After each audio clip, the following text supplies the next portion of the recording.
கடற்கரையில் முட்டையை சேகரித்து பொறிக்கப்பட்ட 189 பங்குனி ஆமை குஞ்சுகள் கடலில் விடப்பட்டிருக்கின்றன.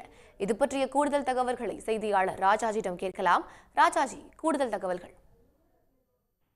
நாகை மாவட்டம் வேதாரண்யத்தை அடுத்த கோடியக்கரை கடற்கரை பகுதியில் வனத்துறையினரால் சேமித்து குஞ்சுகள் பொறிப்பகத்தில் பாதுகாக்க வைக்கப்பட்டிருந்த அரிய வகை ஆமை இனமான ஆலிவ் ரெட்லி பங்குனி ஆமைகள் முட்டைகளில் இருந்து வெளிவந்த ஆமை குஞ்சுகள் இன்று கடலில் விடப்பட்டன.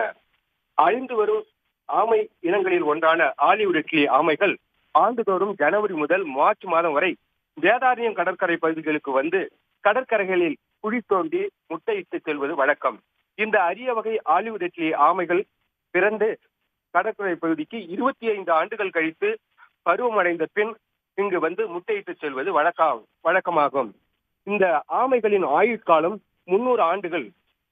இந்த நிலையில் வேதாரண்யம் கடற்கரை பகுதிகளுக்கு வந்து மணல் பரப்பில் குழி தோண்டி ஆலிவ் ரெட்லி ஆமைகள் தங்களது முட்டைகளை இட்டுச் செல்வது வழக்கம்.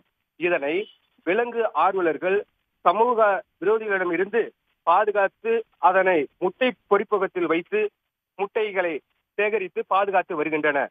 இன்று கடலில் விட்டனர். உடனுக்குடன் செய்திகளை தெரிந்து கொள்ள சன் நியூஸ் பெல் ஐகானை கிளிக் பண்ணுங்க.